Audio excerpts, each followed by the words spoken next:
tournez avec moi, excuse-moi, à Matthieu 19, on va juste faire une petite révision, les choses qu'on a discutées, et on a certains qui manquent ce matin, je sais c'est c'est le week-end pour une fête de l'Action de grâce demain. C'est bon, les Américains, on oublie ça parce que la nôtre est plus tard, en novembre. Quelqu'un dit, l'Action de grâce. Oh oui, c'est vrai. Donc, on célèbre 2 fois chez nous. Donc, on a commencé une série parce que nous sommes plus forts ensemble. On a commencé les séries qui nous rendent forts. Et plus forts ensemble. Donc, il y a certaines relations parmi nous, on a besoin de travailler avec, de fortifier nos relations. Et je pense qu'on va commencer avec le mariage. Donc, on parle, premièrement, juste un fondement pour une compréhension du mariage, divorce et remariage. Parce qu'il y a beaucoup de traditions, beaucoup de les choses, des idées des hommes et les choses dans les églises des fois. Et on a besoin de regarder qu'est-ce que la parole dit. Parce que des fois, il semble qu'il y a les différences, les contradictions, mais la Bible ne contredit pas. Ne se contredit pas elle-même.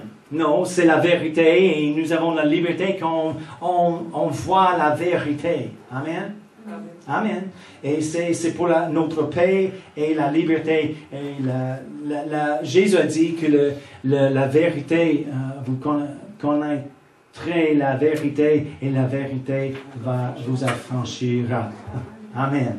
Amen. C'est vrai. Donc, on a commencé à Matthieu 19, les paroles de Jésus. Et une chose, il a dit, on n'a pas le temps de revisiter toutes choses, mais juste les points clés, je pense. Matthieu 19, il a dit, mais je vous dis que celui qui répudie, divorce sa femme, sauf pour infidélité, et qui en épouse un autre, commet un adultère. Et combien de vous avez entendu ça avant? C'est la seule raison pour le divorce et l'adultère. C'est pour les autres choses. Non, tu veux prendre un autre, c'est l'adultère. Mais c'est Jésus qui a dit ça. Et on aime Jésus. C'est le Fils de Dieu. C'est la tête de l'Église. Mais en ce moment-là, on a regardé pourquoi il a dit ça. Et on a vu que les pharisiens ont demandé les questions selon la loi de Moïse. Et ils ont demandé une explication. Il a dit, qu'est-ce que Moïse signifiait quand il a dit ça? Donc, il a répondu parce qu'il y avait une dispute entre les deux groupes pour les choses honteuses. Il a dit, il peut répudier son épouse ou sa femme pour quelque chose honteux. Ils ont dit, c'est quoi honteux? C'est quelque chose d'immoralité ou juste n'importe quelle chose? Et Jésus a dit, je vous dis, c'est à cause de l'immoralité, l'adultère, les choses comme ça. C'est pourquoi. Ils ont dit pourquoi il nous a donné une commande pour le divorce. Et Jésus a dit ce n'était pas une commande, c'était une permission. Il a permis le divorce. Pourquoi? Qu'est-ce qu'il a dit? À cause de la dureté de vos cœurs. Mais on comprend, les hommes, en ce moment-là, étaient sous l'ancienne alliance. Ils fonctionnent sous la loi de Moïse, mais ce n'est pas pour l'Église aujourd'hui. Est-ce que l'adultère et l'immoralité est correct dans l'Église aujourd'hui? Non, absolument non. Mais en même temps, on a besoin de comprendre les choses que Jésus a dit et pourquoi il a dit ça. Et simplement, pour un piège de Jésus, il a été demandé pourquoi... répondre à notre question. C'est un piège pour lui, mais il n'était jamais piégé. Il a dit, c'est à cause de l'immoralité, c'est la seule raison selon la loi de Moïse. Et avec ça, si quelqu'un répudie sa femme ou son mari pour une autre raison et prendre un autre, c'est l'adultère, selon la loi de Moïse. D'accord? Donc, on a vu ça. Mais il n'a pas parlé à l'Église ou pour les chrétiens. Ce n'est pas une règle comme ça pour les chrétiens. L'Église, on a dit, fonctionne selon un nouvel règlement, non sous la loi de Moïse. Donc, pour employer toute la loi pour l'Église, ce n'est pas correct. On a plusieurs versets dans la Bible où Paul a parlé à l'Église et dit, nous ne sommes pas sous la loi aujourd'hui. Nous sommes libérés en Jésus-Christ parce qu'il a rempli, il a complété, il a satisfait toute la loi et nous sommes rendus libérés aujourd'hui à cause de ça. Mais il a dit en Matthieu, il a donné un nouveau commandement. Qu'est-ce qu'il dit? Aimez-vous les uns les autres comme je vous ai aimés. Il nous a donné dans l'Église un règlement, une loi, la loi d'amour. Et on a trouvé Romains 13, verset 10, l'amour ne fait point de mal au prochain. L'amour est donc l'accomplissement de la loi. C'est pourquoi encore on peut dire l'immoralité, quand nous sommes mariés, c'est pas correct parce que l'amour ne fait pas quelque chose contre le prochain. Certainement le conjoint est le prochain, le plus proche. Mais l'amour divin ne fait pas les choses contre un autre. Donc, est-ce qu'on marche selon les 10 commandements aujourd'hui? Non. Oui et non. Les 10 commandements étaient sur la loi de Moïse et pour l'ancienne alliance. Donc, ils n'appliquent pas pour nous aujourd'hui, mais ils sont toujours applicables. Pourquoi? Parce que la loi d'amour, si on marche selon notre règle, la loi d'amour, on accomplit tous les 10 commandements. On ne brise pas les commandements. Amen. Amen. Donc, nous ne sommes pas légalistiques. Légaliste. OK. Légaliste, mais on a une règle d'amour. C'est intéressant. Jésus a répondu à la question selon la loi, et la loi est exacte. Il y a une règle pour toutes choses. Ci et ça. Non. Mais dans l'Église, on a une règle, la loi d'amour, et des fois, il n'y a pas les règles exactes et comment tu peux dire ça? C'est quoi un bon mot pour ça? Rigide, oui, exact. Rigide, c'est toujours comme ça. Pour chaque cas, c'est la règle. Non, c'est l'amour pour chaque cas. Amen. On emploie. Et on a parlé aussi, c'est le règle d'amour divin.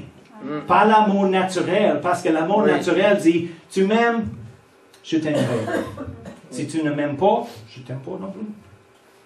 Non, l'amour divin, c'est le même amour qui a donné Jésus. Dieu a tant aimé le monde qu'il a donné son Fils. L'amour divin donne, en tout temps, donne. Dans les relations, souvent dans les mariages, même, on voit l'égoïsme. Si quelqu'un est égoïste, c'est difficile. Il ne fonctionne pas bien. C'est juste un côté. J'ai entendu souvent, les personnes, je donne 50%, tu donnes 50%, on a 100%, le mariage fonctionne. Non. J'ai besoin de donner 100%, elle a besoin de donner 100%. Amen. Amen. Donc, donc on fonctionne selon les règles d'amour. Et pour placer les règles ou même la loi de l'Ancien Testament ou la loi d'amour sur les autres personnes non sauvées, les non-croyants, il ne fonctionne pas. Dieu ne règle pas les mariages ou les relations parmi les personnes sans Jésus. Regarde, je pense qu'on n'a pas lu ça, mais on va regarder Romains 8, versets 6 et 7. Romains 8, 6 et 7. Parce que souvent, quand on parle au sujet de mariage, divorce et remariage, on parle au sujet des personnes non sauvées et il a besoin de faire ci et ça et obéir les choses de Dieu. Il n'obéit pas le reste des choses de Dieu. Mais Romains 8, versets 6 et 7, et l'affection de la chair, c'est la mort, tandis que l'affection de l'esprit, c'est la vie et la paix. Il parle à l'Église, il parle au sujet des chrétiens, et certainement même les chrétiens qui donnent eux-mêmes à la chair, il a dit, il produit la mort. Mais dans l'esprit, on a la vie. Donc c'est la vérité pour les chrétiens, c'est plus pour les non-croyants, qui s'aiment à rien sauf la chair. Il amène à la mort. Okay? Mais remarquez, et l'affection de la chair, c'est la mort, tandis que l'affection de l'esprit, c'est la vie et la paix, car l'affection de la chair est inimitié contre Dieu. Parce qu'elle ne se soumet pas à la loi de Dieu et qu'elle ne le peut même pas. C'est pas possible pour les non-croyants d'être soumis à la loi de Dieu, aux lois de Dieu. C'est pas possible. Okay? Et pour l'Église de placer les règles sur les non-croyants comme ça, c'est pas juste. Comprenez-vous? C'est pourquoi Dieu n'est pas concerné de leur péché quand il arrive.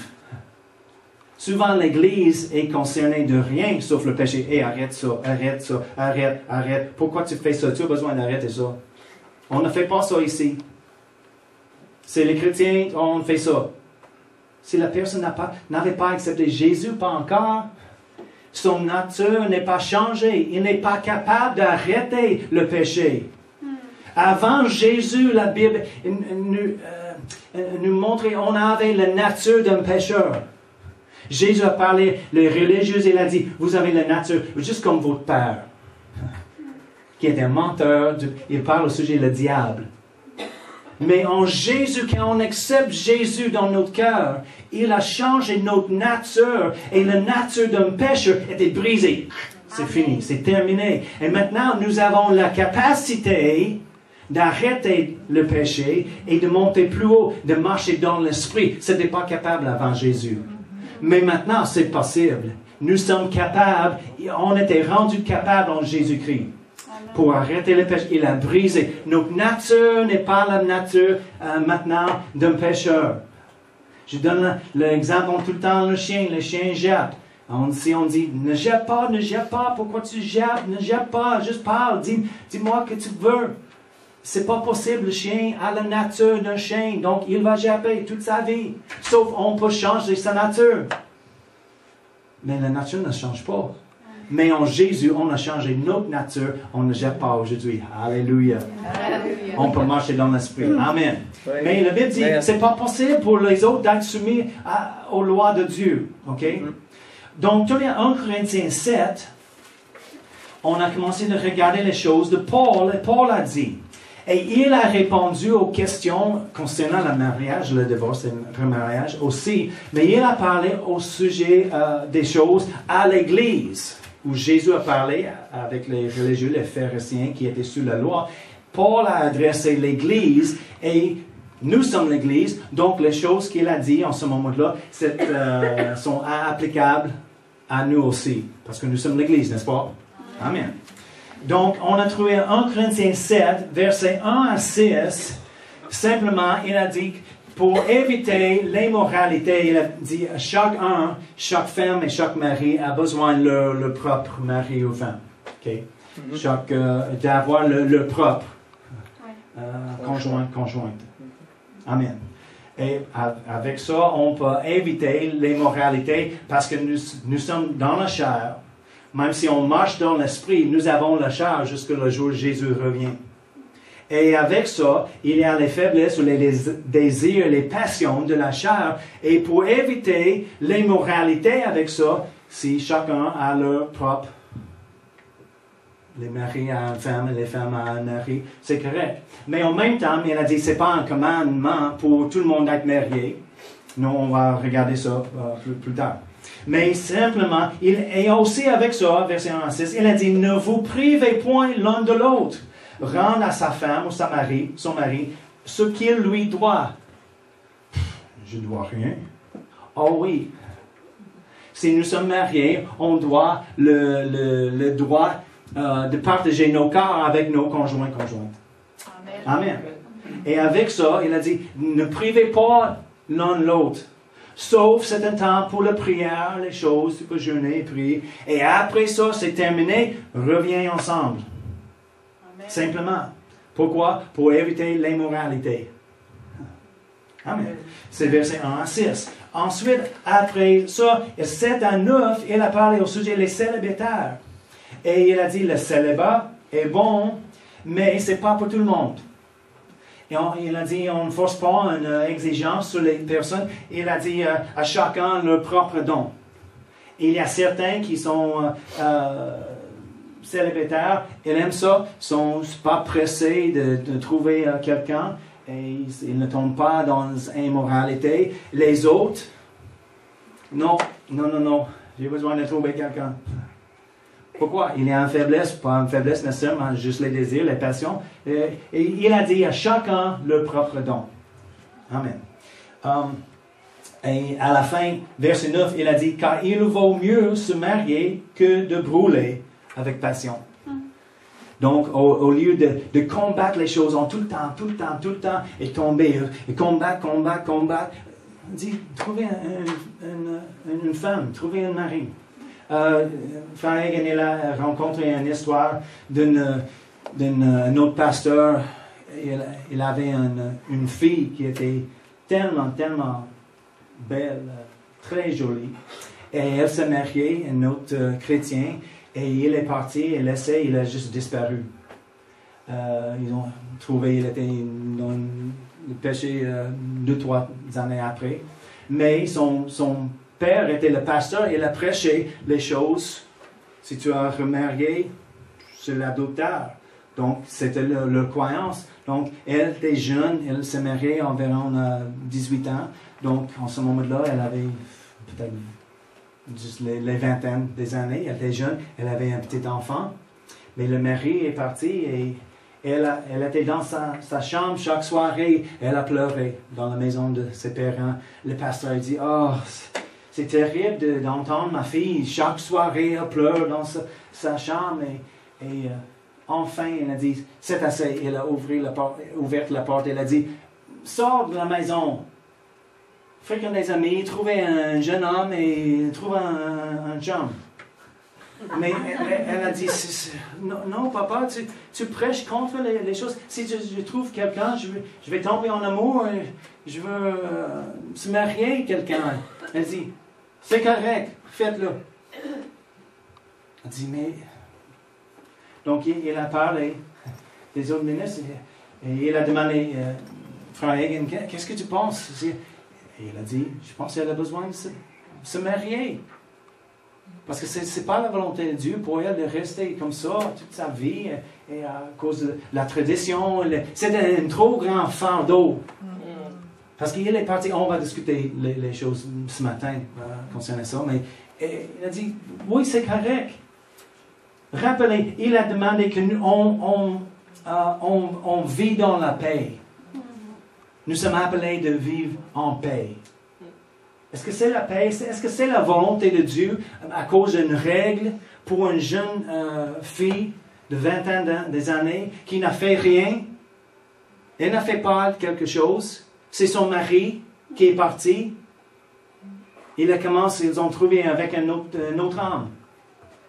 Et elle était laissée seule. Elle ne fait rien de mal. Et elle était un enfant. Mais non, c'est la volonté de Dieu, elle reste comme ça. Non, c'est dur. Est-ce que c'est l'amour divin? Non, pas vraiment. Elle était appelée de vivre en paix. On va discuter les raisons en arrière de ça aussi. Mais il a parlé au sujet de ça, les célibataires. C'est bon, mais chacun leur don. Et on a rappelé encore, Jésus a dit la même chose quand il a parlé avec les pharisiens. Il y a certains, les eunuques, qui étaient nés comme ça, les autres qui étaient faits par les hommes et les autres pour le royaume de Dieu. Mais il a dit, c'est pas possible pour tout le monde de recevoir cet appel vraiment. Mais pour tout le monde qui est appelé, et c'est le don, c'est correct. Mais on n'impose pas une règle. Non. OK. Après ça, on a quitté ici. On va recommencer ce matin. 1 Corinthiens 7, 10 et 11. Un instant. 1 Corinthiens 7, 10 et 11. À ceux qui sont mariés, il a parlé à l'Église. Donc, il parlait aux chrétiens, 2 chrétiens qui se mariaient. À ceux qui sont mariés, j'ordonne, non pas moi, mais le Seigneur. Paul a dit, c'est pas moi qui parle, mais c'est le Seigneur. Donc, si on cherche les mots, les paroles de Jésus concernant le mariage, c'est ici. Paul a dit, c'est moi qui parle, c'est le Seigneur qui parle. Qu'est-ce que Jésus a dit? Que la femme ne se sépare point de son mari. Si elle est séparée, qu'elle demeure sans se marier ou qu'elle se réconcilie avec son mari. Et que le mari ne répudie point sa femme. Donc pour les chrétiens, il a dit, ne se sépare pas. Ne se sépare pas. Restez ensemble pour les chrétiens. Pourquoi? Parce que les chrétiens, nous sommes appelés d'employer le loi d'amour en tout le temps. Et on a regardé la semaine passée, 1 Corinthiens 13, verset 4 à 8, toutes les choses, l'amour, les passions, gentil, plusieurs choses. Tous les chrétiens, on a besoin de travail dans la liste pour rechercher notre vie. Juste le premier, la patience. Est-ce que nous sommes patients en tout le temps? Des fois, si nous sommes mariés, nous sommes patients avec tout le monde, sauf à la maison. Nous sommes moins patients avec la personne dans la maison. Hey, j'ai dépensé toute ma patience aujourd'hui dans le monde. J'en ai rien. J'en ai plus. Non. On a besoin de fonctionner pas avec la patience. Tout l'amour, encore, c'est l'amour divin. Mais il a dit, et Kenneth Hagin, souvent il a dit, il n'a jamais vu deux chrétiens qui ont marché en amour divin, qui étaient dans le procès de divorce, qui est divorcé. Mais ça prend deux personnes, deux chrétiens, et les deux marchent en amour divin. OK? Mais il a parlé comme ça. Remarquez le prochain verset, 12. Aux autres, ce n'est pas le Seigneur, c'est moi qui dis. Maintenant, il dit, c'est pas la commande du Seigneur, mais c'est moi, Paul. Est-ce qu'on ignore ça? Non, c'est dans la Bible, donc c'était inspiré par le Saint-Esprit. Oui. Il n'était pas permis par le Saint-Esprit à dire ça. Mm-hmm. Il a dit, ce n'est pas le Seigneur, c'est moi qui dis, si un frère a une femme non croyante et qu'elle consente à habiter avec lui, qu'il ne la répudie point, et si une femme a un mari non-croyant et qu'il consente à habiter avec elle, qu'elle ne répudie point son mari. Car le mari non-croyant est sanctifié par la femme et la femme non-croyante est sanctifiée par le mari. Non sauvé. OK, on comprend. Il n'est pas sauvé simplement parce que son épouse est non. Parce que c'est mais sanctifié. Le mariage est considéré sanctifié devant Dieu. Parce qu'il est incroyant avec ça. Okay. Et il continue à dire, c'est la même chose pour les enfants. Les enfants sont sanctifiés par le mariage. Même si c'est un croyant et un non-croyant, et les enfants sont... Mais les autres, non. Mais remarquez, il a dit, et ils consentent à habiter avec lui. Les autres traductions... Un instant. OK. Les autres traductions, qu'elle consente, il est satisfait, il est content d'habiter avec elle ou avec lui. De rester là. Mais c'est quelque chose d'important. Si le non-croyant est content de rester là, s'il est satisfait, notre traduction dit, il est d'accord de rester avec le croyant peut rester là. Et si le non-croyant est abusif, il n'est pas content. Il n'est pas satisfait de rester là. S'il était satisfait et content, il n'abuse pas. S'il sort ou elle sort avec les autres, cherchant les autres relations sexuelles, et aujourd'hui, c'est la même chose pour l'Internet. On peut chercher les choses sur l'Internet. Une affaire émotionnelle. Non, c'est pour notre mari, pour notre femme. S'il fait ça, donc il ou elle n'est pas content dans le mariage. Il n'est pas satisfait. Il n'est pas d'accord de rester là. C'est une autre chose. Comprenez-vous? OK? Mais si... nous avons un ami en Floride et c'est un chrétien, une jeune fille, même âge que moi. Elle était une jeune fille, elle s'est mariée, elle a trouvé un homme, et il n'était pas un chrétien. Et on va parler de ça plus tard aussi. Mais il a commencé à fréquenter l'église pour elle, parce qu'il était intéressé. Elle a dit, je suis occupé dimanche, mercredi soir, les choses, je viens à l'église, je suis là. On va sortir après. Elle a dit, OK, elle était là tout le temps. Mais après, enfin, elle s'est mariée, et après le mariage, elle a arrêté à l'église. Et c'était rough. Il a fait ça juste pour placoter la fille. Ça fait sens? Non. OK. Juste pour satisfaire ses besoins. Il vient à l'église, OK, il était là. Mais après le mariage, il a arrêté. Et c'était rough et elle avait beaucoup de regrets. Il est mort maintenant aujourd'hui.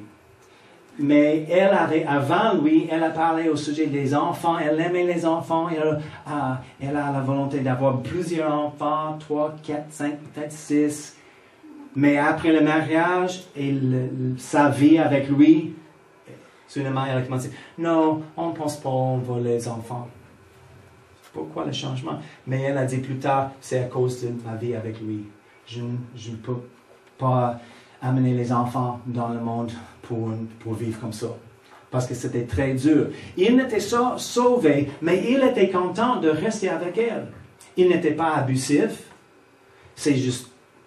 Il laissait elle faire des choses. C'est correct pour elle d'être impliquée à l'église comme elle veut, pour donner son argent à l'église. Il a disputé des fois. Hey, tu donnes, on a besoin de l'argent et tu donnes. Elle a dit, c'est mon argent, de mon salaire, je vais payer le dîme avec mon argent. Si tu ne veux pas faire des choses avec ça, avec ton salaire, c'est correct, mais c'est le mien. Elle a dit, OK. Et elle était promue à son travail, elle a reçu plus des choses. Et quand il a vu ça, même un non-croyant, il a dit, donne mon dîme aussi avec toi. Elle a pris son argent et donné la dîme de lui.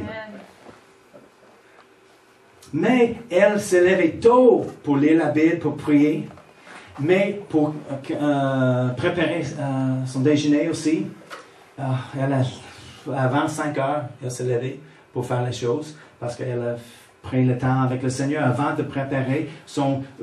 c'est pas juste le céréales, non, c'est les œufs, les toasts, toutes ces choses pour lui. Il a mis ça, il avait un travail très fort, il a travaillé à l'extérieur, elle a préparé un bon lunch pour lui, d'amener avec lui. Et c'était sa vie en tout le temps. Elle était contente de faire ça. C'était dur, il n'a donné presque rien à elle. Mais elle était contente de faire ça. C'était dur, oui. Elle ne veut pas les enfants dans la situation. Mais elle a dit, c'est ma décision, je l'ai pris, je vais continuer avec ça. Il est content de rester avec moi. Des fois, il n'est pas content. Elle a dit, sors, si tu veux ça, sortir. Mais il ne sort pas, il restait là. Elle a dit, OK, si tu restes, c'est les choses.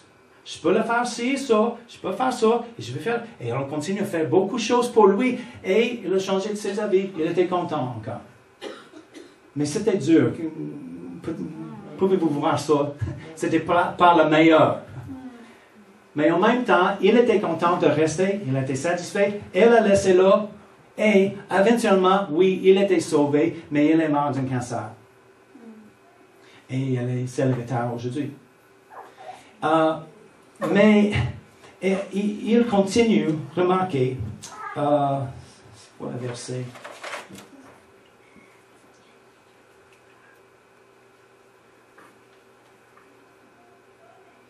Verset 15. Si le non-croyant se sépare, qu'il se sépare. Le frère ou la sœur ne sont pas liés dans ces cas-là. Donc, si le non-croyant, s'il part, il dit, laissez-le. Vous n'êtes pas liés en ces cas. Mais souvent, la tradition dit, non, tu es lié, tu es marié, tu es devenu un avec le...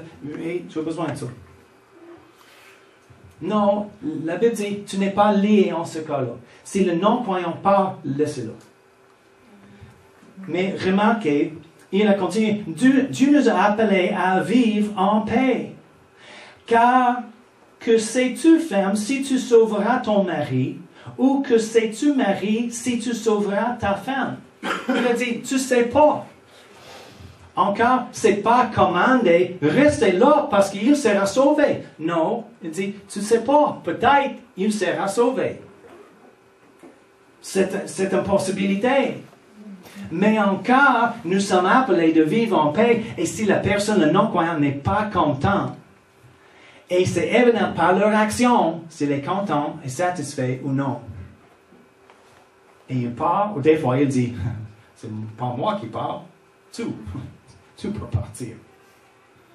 Je parlais avec quelqu'un, dit le mari, le non-croyant, il dit, je vais rester ici, sors. Je dis, d'accord, elle est sortie.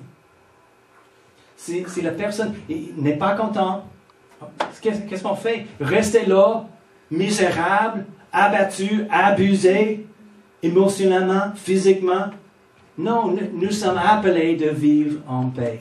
Il parlait à l'Église, donc il parlait à deux chrétiens, il a parlé si un chrétien est non-croyant, parce qu'évidemment, des fois, ils sont mariés et quelqu'un trouve Jésus, il accepte Jésus après le mariage. Et hop, en ce moment-là, un est marié et l'autre est un croyant et non-croyant. Mais il a dit, continue comme ça. S'il est content de rester avec le croyant, c'est correct. Mais encore, regarde leurs paroles et leurs actions et les choses. Est-ce qu'il satisfait? Est-ce qu'il est content? Est-ce qu'il... J'ai des autres amis en Floride. La madame, elle était tellement impliquée dans l'église. Elle est toujours là, presque chaque jour pour la prière, pour les autres groupes, les choses. Elle fait les choses dans la cuisine pour les autres personnes. Et son... je ne sais pas si le mari est sauvé ou non, mais il est tellement content. Il n'est pas intéressé à l'église. Non, il est amical. On a mangé avec eux des fois, des choses. Il est amical et des choses, mais pas intéressé. Elle ne pense pas de laisser la maison parce qu'il ne croit pas. Non, elle reste là. Elle est contente de faire les choses pour le Seigneur. Elle prie pour lui en tout le temps. Et il est ouvert, mais pas excité et impliqué. Non, mais c'est correct. Elle reste là. OK? Donc, la question, c'est qu'est-ce qu'on fait avec deux chrétiens et un chrétien à part? Parce que c'est les choses qui, souvent, on voit dans l'Église, les deux chrétiens. Et récemment, on a vu plusieurs, on a des amis à distance, et plusieurs, quelqu'un juste soudainement, oh, je pars. Hein? Qu'est-ce qui se passe? Rien, je pars. C'est pas la volonté de Dieu. Même si c'est pas la volonté de Dieu, ou non, c'est trop tard si nous sommes mariés. On ne change pas les avis parce qu'on a fait l'alliance. On a fait un engagement. On va faire le meilleur. Amen. Parce que avec l'amour divin, on peut changer nos émotions naturelles. Regarde, souvent dans la Bible, dans l'Ancien Testament, les personnes, la femme n'a rien à dire. Elle est vraiment vendue dans le mariage pour le meilleur prix. Et après un temps, souvent, elle a tombé en amour. Mais c'est plus comme ça, avec l'amour de Dieu, divin, par le Saint-Esprit, placé dans nos cœurs, on peut ranimer les choses. Parce que même dans un mariage où nous aimons l'un l'autre, les sentiments vont tomber après un temps. Juste après le lune de miel et les choses, après quelques années, oh, c'est plate, oh, c'est toi encore. Même chose, la même. Mais dans le monde, c'est le problème. Ils pensent, nous ne sommes pas en amour, on va trouver un autre. Parce qu'on peut trouver un autre. Au début, les sentiments, c'est frais, c'est spécial. C'est pas toi, c'est pas spécial, on a dépensé toute la spécialité. C'est la mentalité du monde. On va chercher un autre. Ils changent les partenaires comme les bobettes. C'est vrai. Mais pour les chrétiens, à cause de l'amour de Dieu dans l'intérieur, on peut ranimer l'amour divin. Ils ne cherchent pas les choses qu'on peut recevoir, mais les choses qu'on peut donner. Parce que l'amour de Dieu, l'amour divin, quoi? Donne. Qu'est-ce que je peux faire pour elle aujourd'hui? Ok, je vais parler personnellement. Mais ce n'est dit le temps que je suis le plus sexy. Je peux dire ça? Oui. Tu comprends? Et quand je lave la vaisselle. Non, vraiment. Ouais, pourquoi? Parce que je donne. Et elle aime faire ça, elle va faire les choses. Mais de temps en temps, je vais faire ça. Oh, je t'aime, chérie. Parce qu'il y a plus de vaisselle, je peux faire les fenêtres plus. Mais quand... OK, donc ça prend un effort avec les deux chrétiens qui aiment les uns l'autre. Mais si quelqu'un, un chrétien, il part, il ou elle est rétrogradé, arrête les choses de Dieu, arrête de croire ou juste devient froid vers Dieu et reculer des choses de Dieu, qu'est-ce que la personne fait? Il devient vraiment comme un non-croyant. Même s'il est un croyant, il arrête de croire. Il devient des fois têtu.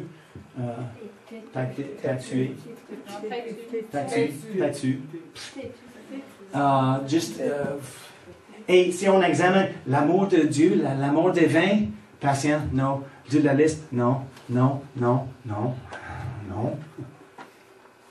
Remarquez, Jésus a dit quelque chose. Un instant.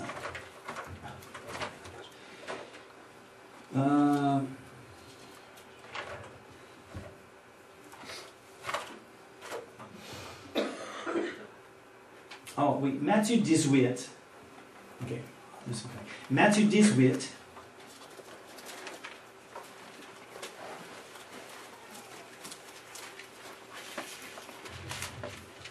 « 15 et 17.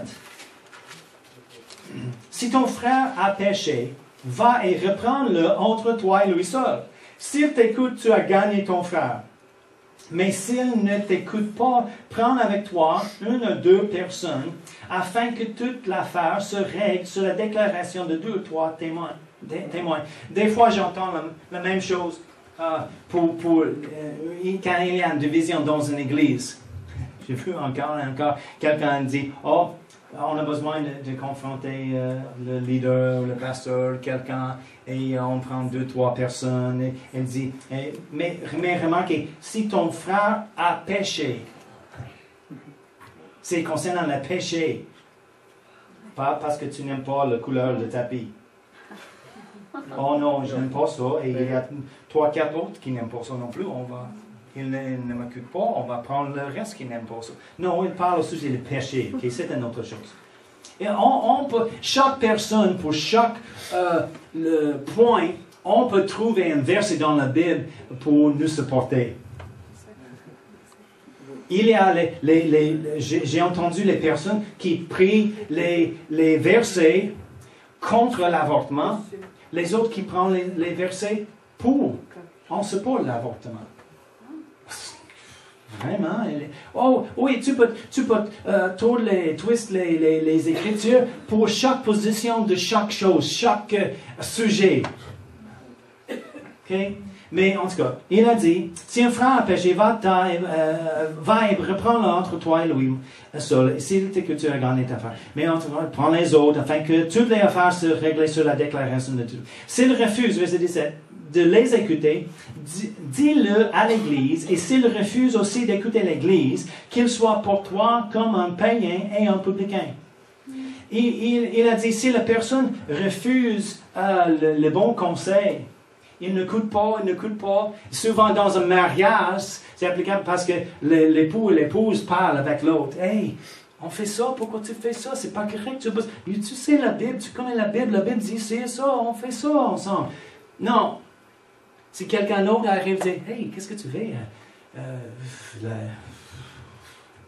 Tu ne crois pas à la Bible maintenant?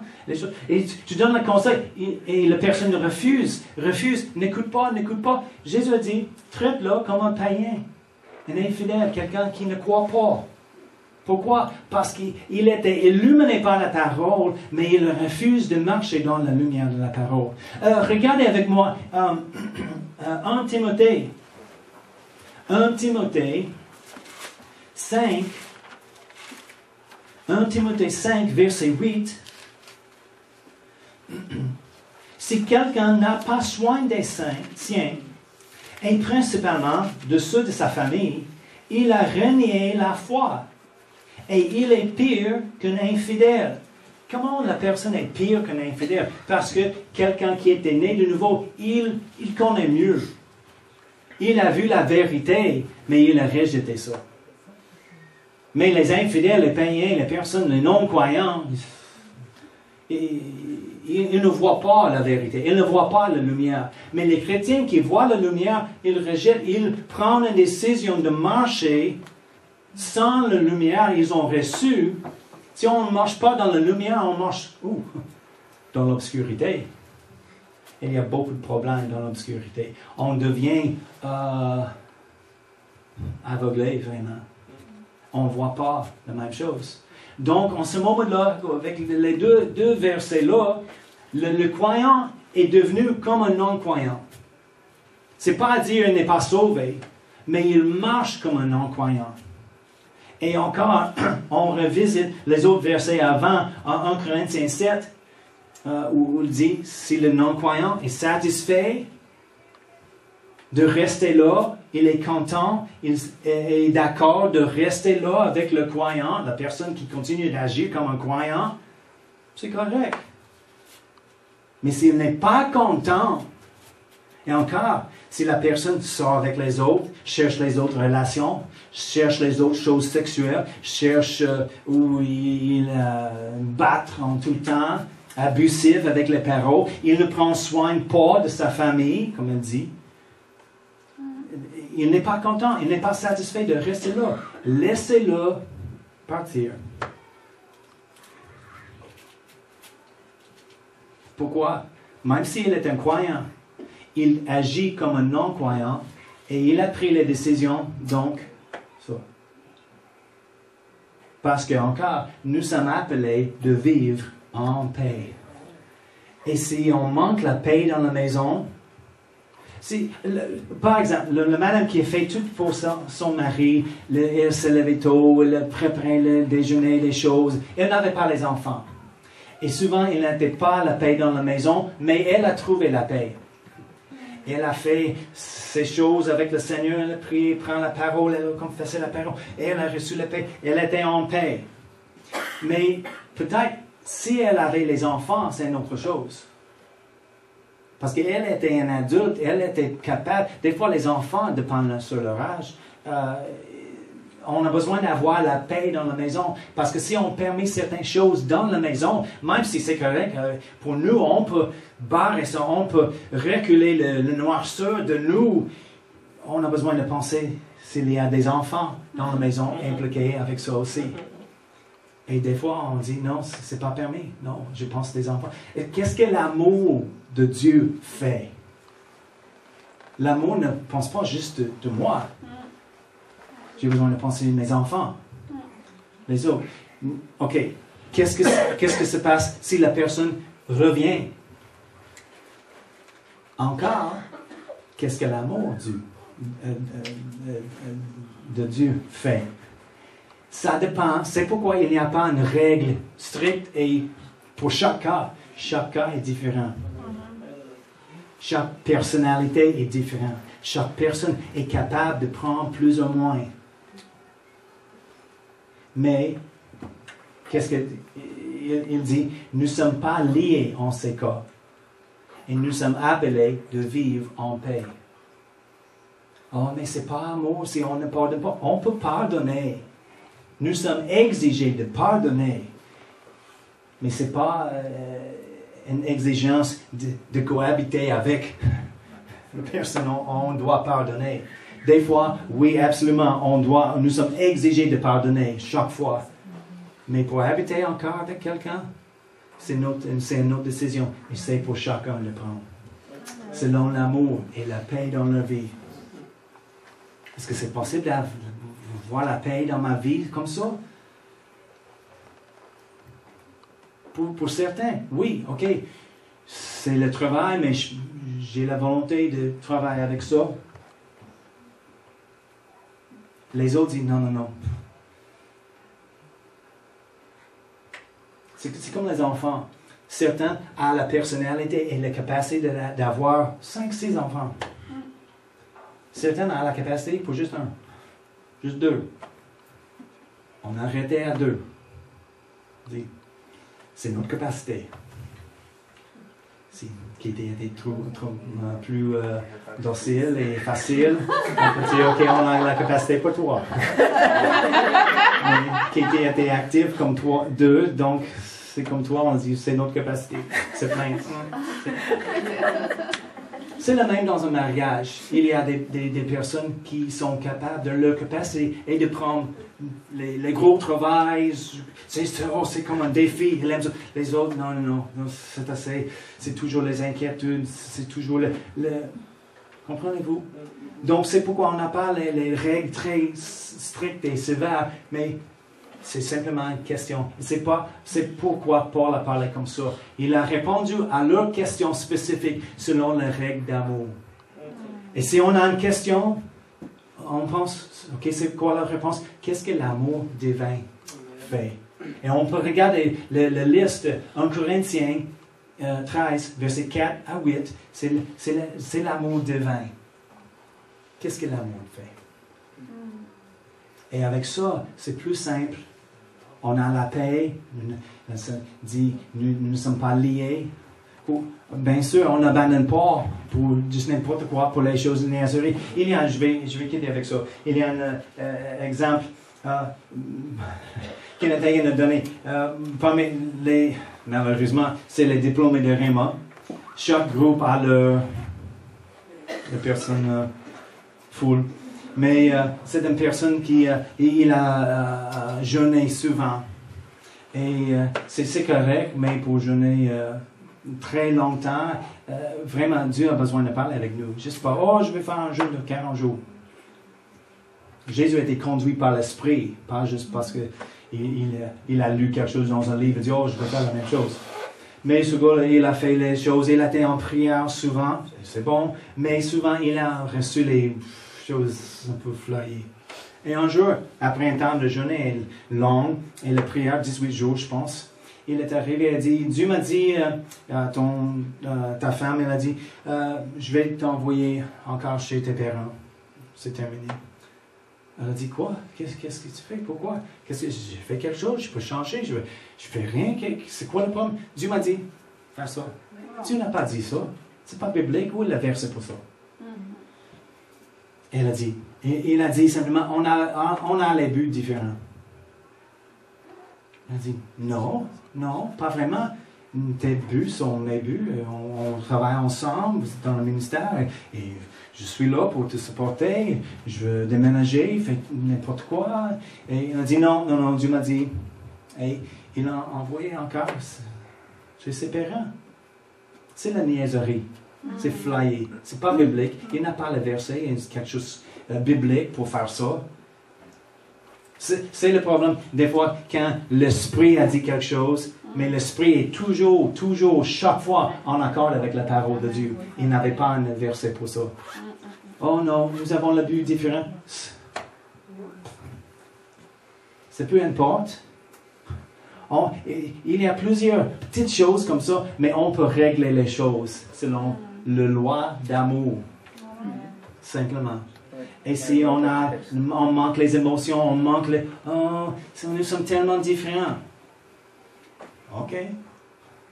J'aime les choses différentes aussi. Encore, on peut rien aimer et selon l'amour de Dieu, on peut reprendre nos émotions et le contrôle et le travail dans notre mariage et pour améliorer les choses. Amen. Amen. Amen. Merci Père, merci pour ta parole, merci pour la vérité, merci pour la liberté dans l'Église, pour la parole et la direction, le conseil de ton Esprit, Seigneur, que nous sommes appelés de vivre en paix. Pas de faire les choses de niaiserie, pas d'abandonner les choses en chaque tour et de n'importe quelle chose, une raison. Non, mais nous sommes fortifiés par la parole de Dieu dans notre amour divin. Merci pour le Saint-Esprit qui a mis l'amour de toi dans nos cœurs, Seigneur. On emploie l'amour de toi dans nos relations, Seigneur. Et on te remercie pour le mariage. Merci. Je prie pour tout le monde qui est marié. Et ici ce matin, que tu vas fortifier le mariage, leur relation, Seigneur. Dans le nom de Jésus, avec ta présence et ta puissance. Dans le nom de Jésus. Merci pour les bonnes relations, Seigneur. Oh, hallelujah. On te donne toute la gloire, Seigneur. Et on te remercie pour la vérité et la liberté. Dans le nom de Jésus. Amen.